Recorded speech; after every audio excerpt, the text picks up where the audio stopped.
చూడండి, అర్ధగంట దైవ గ్రంథంలో నుండి ఎహెస్కేలు గ్రంథం. ఎహెస్కేలు గ్రంథం 12వ అధ్యాయం 17 నుండి 20 వచనాలు చదువుకుందాం.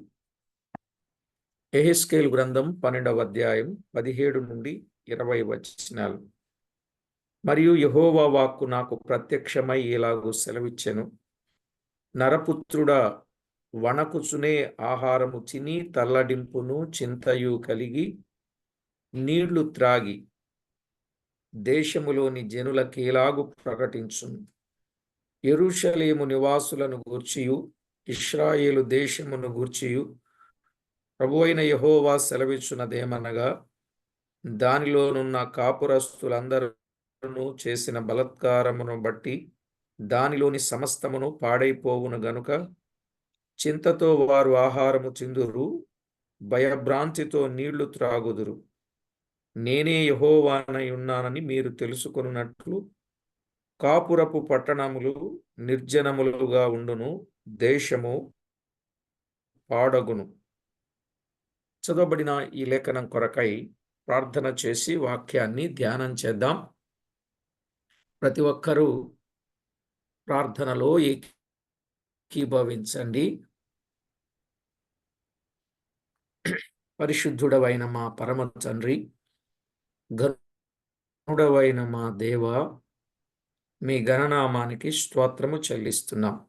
చదవబడిన లేఖన భాగమును దీవించమని, మా అందరితో తేటగా సూటిగా స్పష్టంగా మాట్లాడమని, ఎహెస్కేలు గ్రంథములో అమూల్యమైన విషయాలు, ఆధ్యాత్మిక సంగతులు మా మనుగడకు తెచ్చి మమ్మను మీకు మహిమకరంగా మలచి మా మంటిఘటములలో మీ మహిమైశ్వర్యము నింపి మా ద్వారా మహిమ ఘనత కీర్తి ప్రభావములను ఆరోపించుకొనమని కోరుచు మా ప్రభువైన యేసు క్రీస్తు నామమున స్తుతించి స్తోత్రించి ప్రార్థించి మిక్కిలి వినయముగా బ్రతిమలాడి వేడుచున్నాం మా పరమ తండ్రి. ఆమేన్.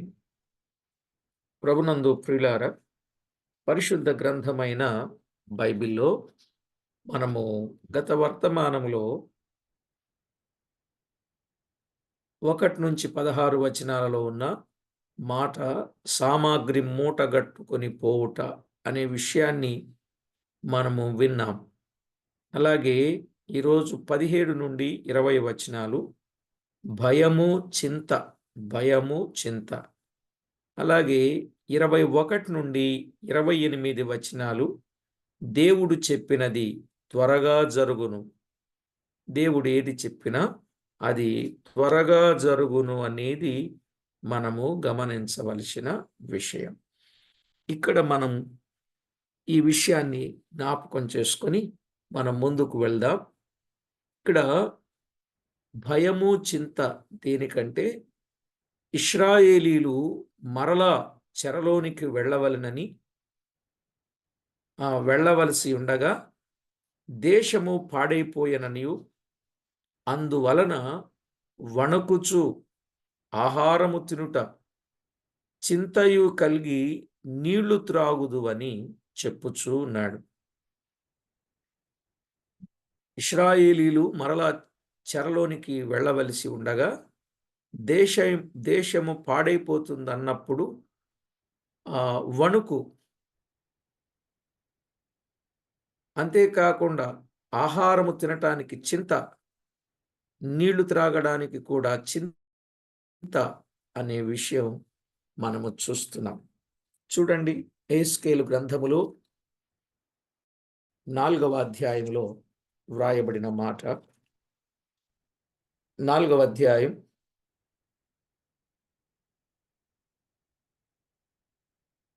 10-11 వచనాలు.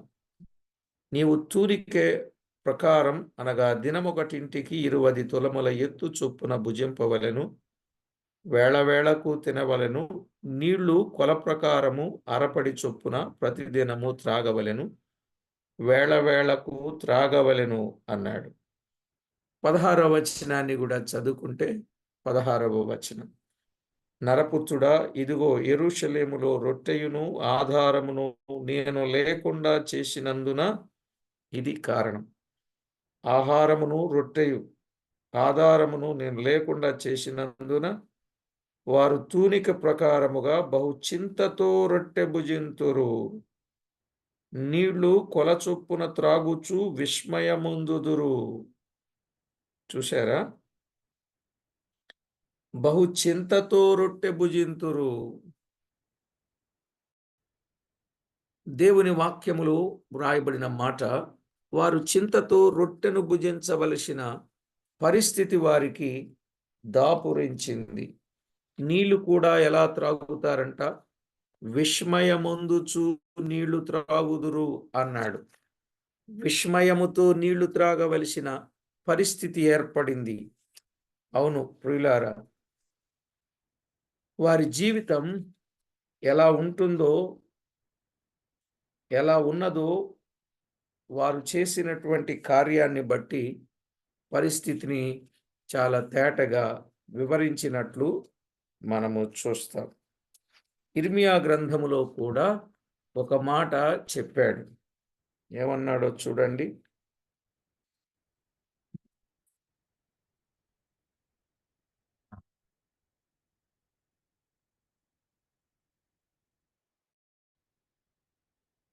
నాలుగవ అధ్యాయం, ఇర్మియా గ్రంథం 4వ అధ్యాయం 7వ వచనాన్ని చదువుకుందాం.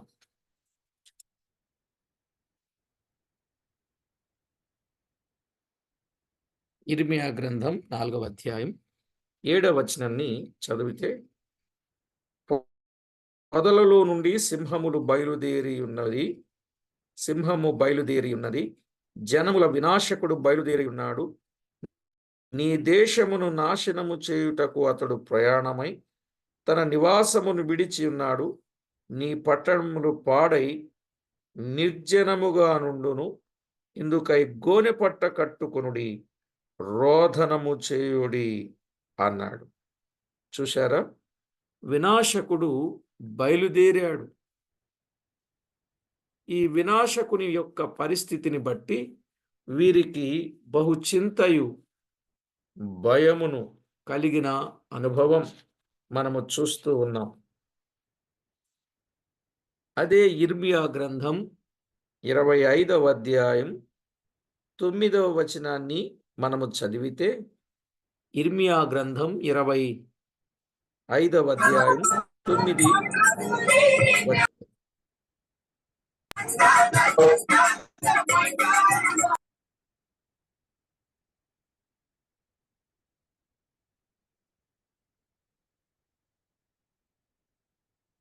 మీరు నా మాటలను ఆలకింపకపోతిరి గనుక నేను ఉత్తర దేశములోనున్న సర్వ జనములను నా సేవకునేజరును బబులోను రాజును పిలువనంటున్నాను. ఈ దేశం మీదికిని దీని నివాసుల మీదికిని చుట్టూనున్న ఈ జనులందరి మీదికిని వారిని రప్పుచున్నాను. ఈ జను శాపగ్రస్తులుగాను విస్మయాస్పదముగాను ఎన్నటికి పాడుగాను ఉండజేసేదను అని అక్కడ సింహము వచ్చు రీతిగా పంపిస్తున్నానని 4వ అధ్యాయం 7వ వచనంలో చెప్పాడు. ఇప్పుడు నేరుగా చెప్పాడు, నెబుకద్నెజరు రాజును ఈ దేశం మీదికి పంపిస్తున్నాను. ఉత్తర దేశములో ఉన్న సర్వజనములను ఏం చేస్తున్నాను? దాని చుట్టూనున్న ఈ దేశం మీదికిని దీని నివాసుల మీదికిని చుట్టూనున్న ఈ జనులందరి మీదికిని వారిని ఈ జనులను శాపగ్రస్తులుగాను విస్మయాస్పదముగాను అపహాస్యాస్పదముగాను ఎన్నటికీ ప్రియులారా, ఎప్పుడైతే దేవునికి విరోధంగా మానవుడు పాపము బొత్తిగా లేనివాడుగా అయ్యాడో, దానిని బట్టి పరిస్థితి ఎంతో ఘోరంగా తయారైనట్లుగా మనము చూస్తూ ఉన్నాం. సంగతిని సరిగా అర్థం చేసుకోండి ప్రియులారా. బైబిల్ గ్రంథం వట్టిది కాదు, వాస్తవాల గ్రంథం. నిజమే, వారిని దేవుడు ఎలా చేశాడో చూశాం. శాపగ్రస్తులుగా చేశాడు, విస్మయాస్పదముగా చేశాడు, అపహాస్యాస్పదముగా చేసినట్లుగా చూస్తున్నాం. అందువల్ల వాళ్లకు భయమును చింతయు కలిగింది. మనము చెరలోనికి వెళ్ళుదము అని చెప్పుకోలేదట వాళ్ళు. కానీ ఏం చెప్పుకుంటున్నారు? మనము చెరలోనికి వెళ్ళము అని చెప్పుకుంటున్నారు. మనము చెరలోనికి వెళ్ళం అని వారు అనుకుంటూ ఎన్నో తప్పులు చేస్తున్నాడు.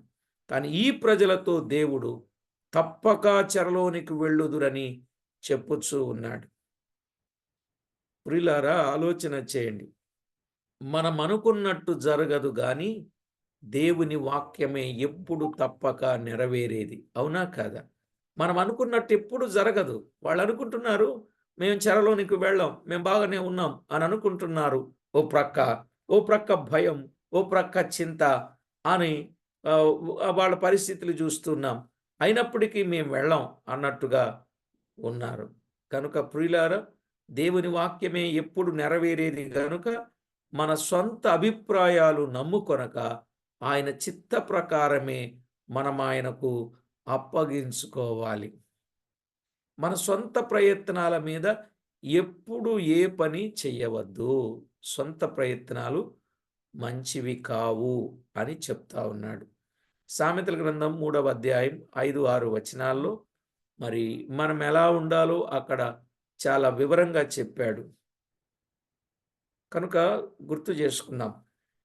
ఇక్కడ ఒక భక్తుని కూడా మనము గుర్తు చేసుకోవాలి. యోబు తన జీవితంలో సొంత అభిప్రాయము కంటే దేవుని మాటను ఎక్కువగా ఎంచి భావించి జరిగించాడు కదా. యోబు తన సొంత అభిప్రాయము కంటే కూడా జీవితంలో దేవుని మాటని ఎక్కువగా ఎంచాడు, భావించాడు, జరిగించాడు. యోబు గ్రంథం 23వ అధ్యాయం 11వ వచనం. యోబు గ్రంథం 23వ అధ్యాయం 11, 12 వచనాలు. ఏమున్నది అక్కడ? యోబు గ్రంథం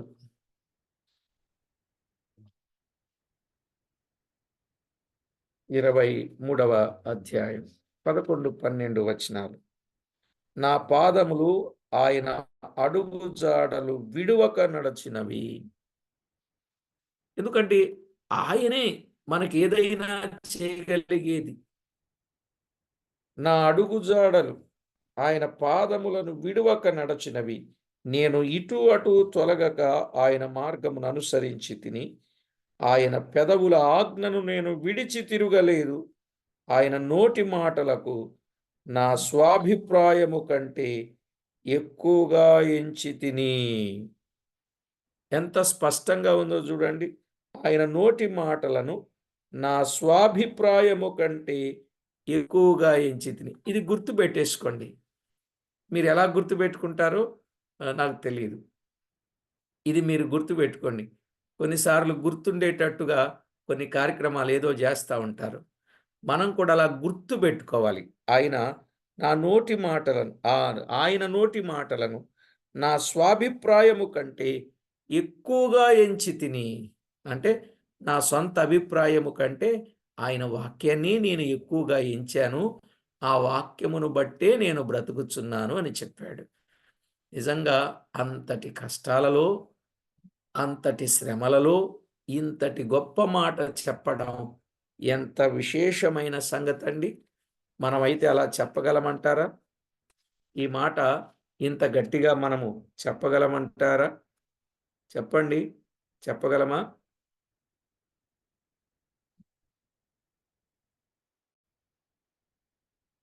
కాబట్టి దేవుని ప్రజలమైన మనము మన సొంత అభిప్రాయము కంటే దేవుని మాటలని ఎక్కువగా ఎంచాలి. చూడండి, సొంత అభిప్రాయముతో రాత్రంతా కష్టపడ్డారు. ఒక్క చేప దొరికిందా? అయినను నీ మాట చొప్పున వల వేస్తామన్నారు. అది చాలా గొప్ప మాట కదా. నీ మాట చొప్పున వల వేస్తాం. దేవుని మాట చొప్పున వల వేశారు. విస్తారమైన చేపలు పట్టగలిగారు. ప్రియులారా, మన జీవితంలో ఎప్పుడు కూడా వాక్యాన్ని మించి ప్రవర్తించొద్దు. రెండవది, వాక్యాన్ని మనకు అనుకూలంగా చేసుకొని ప్రవర్తించొద్దు. చాలా జాగ్రత్తలు మనం తీసుకోవాలి. మనం ఏది చేసినా అది వాక్య తూకానికి సరిపోతుందా లేదా అని చూడండి. అవసరమైతే నీతి కొరకు ఆకలి దప్పులైనా కలిగి ఉండొచ్చు, తప్పు కాదండి.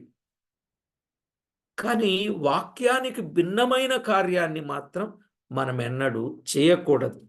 అలా చేసిన దినాన మనం ఎవరమో తెలుసా అండి? ఇదిగో వివాదాస్పదముగాను, నిందాస్పదముగాను, అపహాస్యాస్పదముగాను అయిపోయే జనాంగం అయిపోతాం.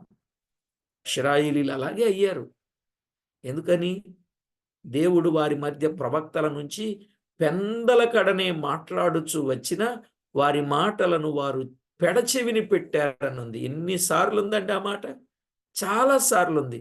నేను పెందల కడ లేచి మాట్లాడినప్పటికీ వారు నా మాట విననొల్లకపోయిరి అన్నాడు. అసలు బాల్యము నుండే నా మాట నీవు వినకపోవుట నీకు వాడుక అని కూడా చెప్పాడు కదా. బాల్యము నుండే దేవుని మాటలు వినకుండా ఉన్నారట. అందువలన వారిని అపహాస్యాస్పదమునకు అప్పగించినట్లుగా మనము చూస్తున్నాం.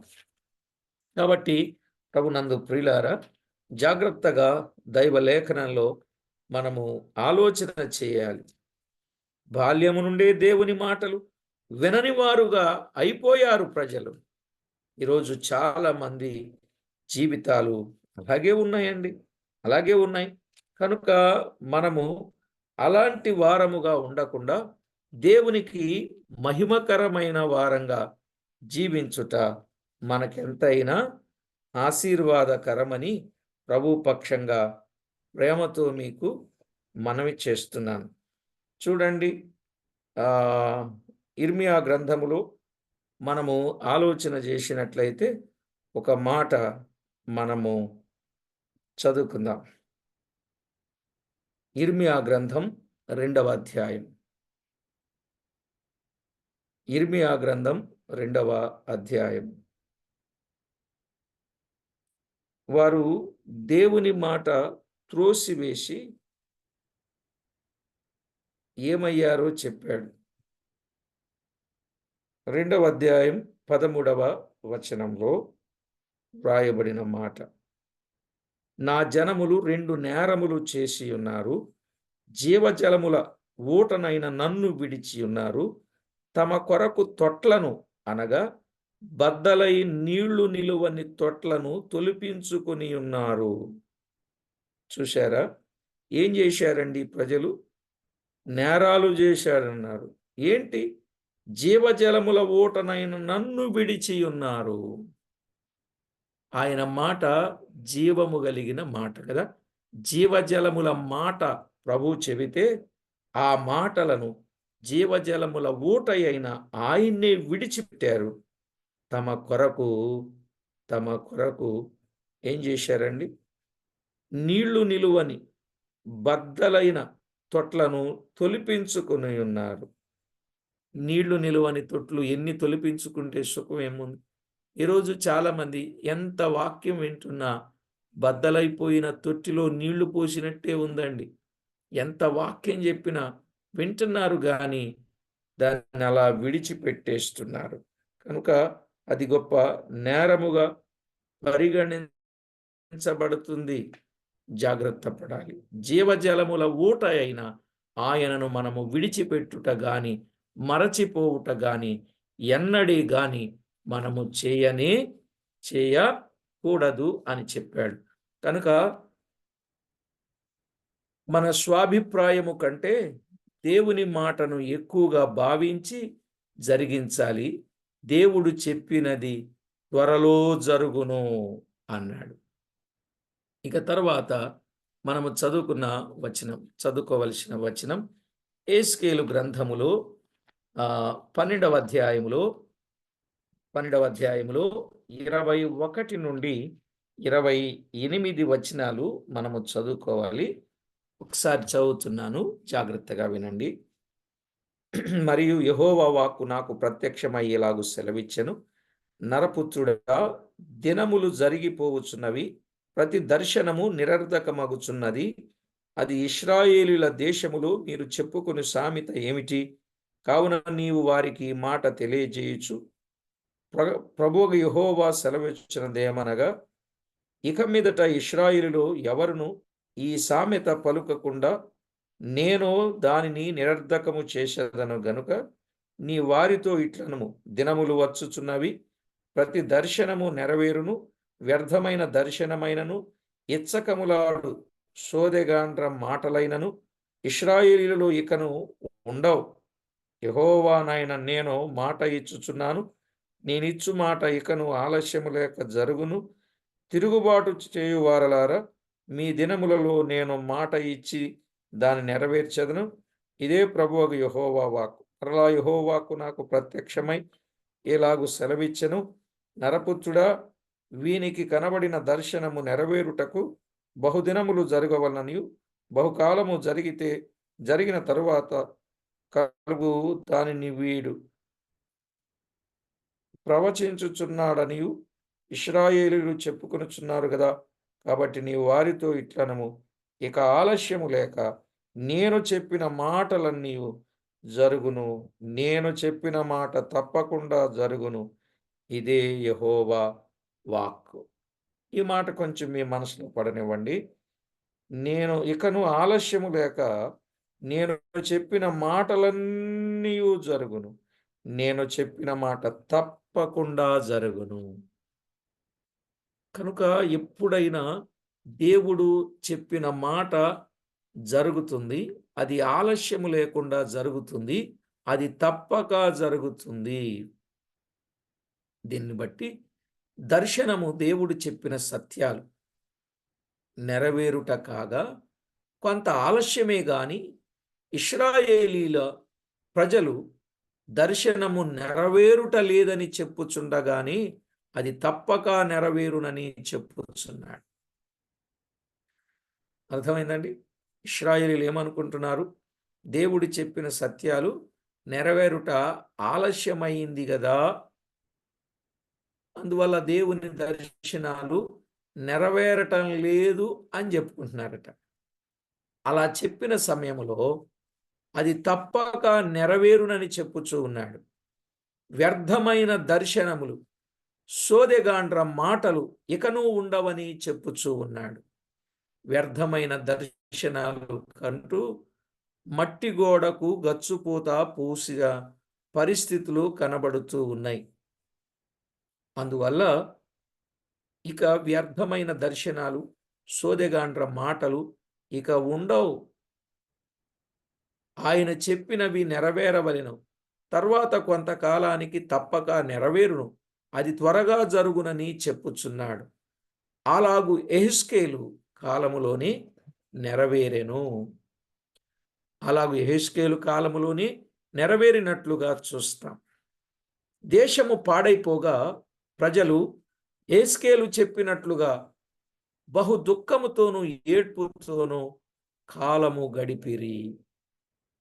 దేవుని మాట వినని వారు, దేవుని వాక్యాన్ని నిర్లక్ష్యం చేసి పెడచెవిని పెట్టే వారి జీవితంలో ఎప్పటికీ దుఃఖమే, ఏడ్పే మిగులుద్దండి. అలాగే ఈ దినాల్లో కూడా ప్రభు రాకడ వాగ్దానాన్ని గూర్చి కొందరు ఏం చేస్తున్నారు? అపహాసకులు అపహసించుచూ ఉన్నారు. ఆయన వాగ్దానాలు ఏమాయను అని పరిహాసము చేయుదురని దానికి పేతురు జవాబు చాలా తేటగా చెప్పాడు. ఏమని చెప్పాడు? మీరు ప్రభు రాకడను గురించి అపహాస్యం చేస్తున్నారే, కానీ ప్రభు దృష్టికి 1000 దినములు 1000 సంవత్సరములు ఒక్క దినము అన్నాడు. పేతురు రాసిన 2వ పత్రిక 3వ అధ్యాయం 8వ వచనం చెప్పాడండి. ప్రభు దృష్టికి ఒక దినము 1000 సంవత్సరములు, 1000 సంవత్సరములు ఒక దినము వలె ఉన్నవి. అందరూ మారు మనసు పొందాలని మీ ఎడల దీర్ఘశాంతము గలవాడై ఉన్నాడు అని తేటగా చెప్పాడు. పేతురు రాసిన 2వ పత్రిక 3వ అధ్యాయం 3వ వచనంలో, 8వ వచనంలో, 9వ వచనంలో ఈ మాటలు మీరు చదువుకున్నప్పుడు మీకు అర్థమవుతాయి. మరి ఇక ఆలస్యము లేక నేను చెప్పినవన్నీ తప్పకుండా నెరవేరును అన్నాడు 28వ వచనంలో మనం చదువుకున్నాం. అలాగే ప్రభు రాకడ ఆలస్యము లేక త్వరగా జరుగును గనుక మనము ఆయన చిత్తము నెరవేర్చు వారమై ఆయన వాగ్దానము కొరకు కనిపెట్టుట ఎంతైనా మంచిది. ఏమండి? ఆయన చిత్తమును నెరవేర్చు వారమై ఆయన ఇచ్చిన వాగ్దానము కొరకు మనము కనిపెట్టడం ఎంతైనా మంచిది. హెబ్రీయులకు రాసిన పత్రిక 10వ అధ్యాయం 36 నుండి 38 వచనాలు. హెబ్రీయులకు రాసిన పత్రిక 10వ అధ్యాయం 36 నుండి 38 వచనాలు. అయితే మనము ప్రభు రాకడ కొరకు తగు రీతిలో సిద్ధపడి ఉండాలి. ప్రభు రాకడ కొరకు తగు రీతిలో సిద్ధపడి ఉండాలి. అలాగూ సిద్ధపడినప్పుడే సంతోషముగా ప్రభువును ఎదుర్కొనగలము. ప్రభు రాకడను ఎదుర్కోవాలి అంటే సిద్ధపాటు ఉండాలి, ప్రార్థన ఉండాలి, మెలకువ ఉండాలి, జాగరూకత ఉండాలి. యోహాను రాసిన మొదటి పత్రిక 2వ అధ్యాయం 28వ వచనంలో ఏమని వ్రాయబడిందండి?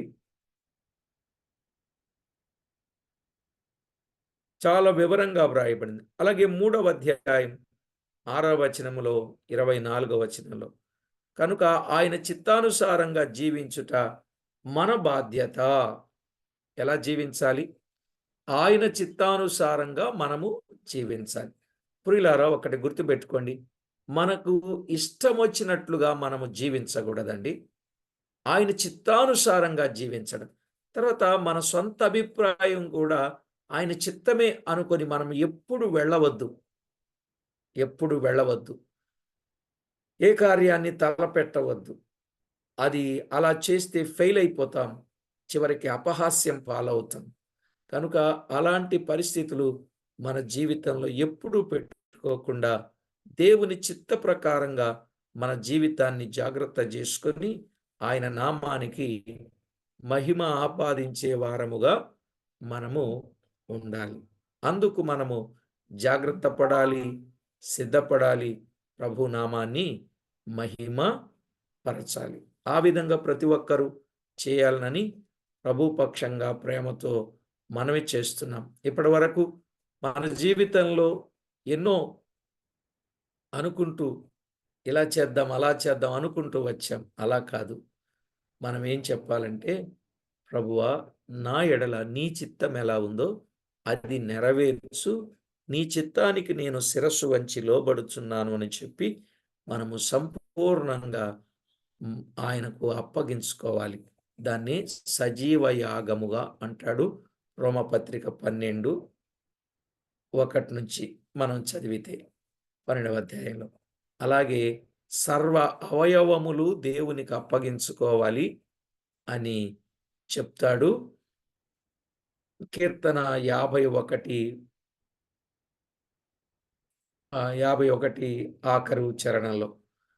కాబట్టి ఎవరైతే ఆ విధంగా దేవునికి తమ్మును తాము అప్పగించుకుంటారో అట్టి వారిని దేవుడు బలపరచి ఉపయోగించుకొనగలడు. కనుక ఎప్పుడైనా దేవుడు చెప్పింది ఆలస్యం అవుతుందని భావించకండి.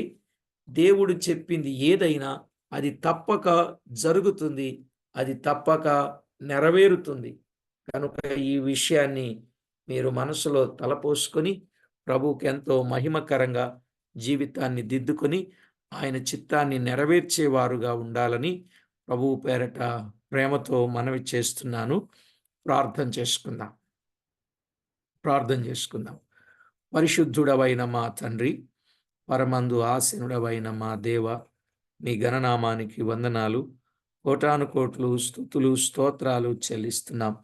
దేవా, ఎంతో గొప్ప దేవుడవు, మహిమగల దేవుడవు, ప్రభావము గల దేవుడవు, సాటిలేని దేవుడవైనందుకు స్తోత్రము చెల్లిస్తున్నాం.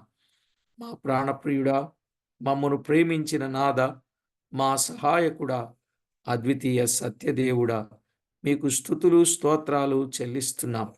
మా నాయన, ఎప్పుడు కూడా మా ఇష్టాన్ని మేము నెరవేర్చే వారంగా కాక మీ చిత్తాన్ని నెరవేర్చే వారంగా ఉండడానికి మమ్మను సిద్ధపరచండి. మా స్వాభిప్రాయము కంటే మీ నోటి నుండి వచ్చే ప్రతి మాట యోగ్యమైనదిని ఎంచి ఆ చొప్పున చేయుటకు మమ్మను సిద్ధపరచండి. అదే సమయంలో మా ప్రియ ప్రభువా, మా గొప్ప దేవా, అన్ని విధాల ఎల్లవేళల మీ కృపా కనికరము మా పైన ఉంచి మమ్మను నడిపించండి. మీ రాక ఆలస్యం ఎందుకు చేస్తున్నారో మాకు తేటగా చెప్పారు. ఎందుకు దీర్ఘశాంతము గలవారుగా ఉన్నారో చెప్పారు మా ప్రభువా. కనుక ప్రతి విషయంలో మీకు మేము మహిమ ఆపాదించడానికి మమ్మను మీరు సిద్ధపరచి మీ నామమునకే మహిమ ఆపాదించండి. మీ దృష్టికి ఒక దినము 1000 సంవత్సరాలు, 1000 సంవత్సరాలు ఒక దినము వలె ఉన్నవి అని చక్కని లెక్కలు మాకు చెప్పారు. కనుక మా ప్రభువా, మీరు త్వరగా రాబోతుండగా మీ రాకడ కొరకై మమ్మందరినీ సిద్ధపరచుమని కోరుచు మా ప్రభువైన యేసు క్రీస్తు నామమున స్తుతించి స్తోత్రించి ప్రార్థించి మిక్కిలి వినయముగా బ్రతిమలాడి వేడుతూ ఉన్నాం మా పరమ తండ్రి. ఆమేన్. ఆమేన్. ప్రభునందు ప్రియులారా, దేవుని వాక్యములో విన్న సంగతులను బట్టి మనల్ని మనము జాగ్రత్త చేసుకొని ప్రభువుకు మహిమ ఆపాదిద్దాం.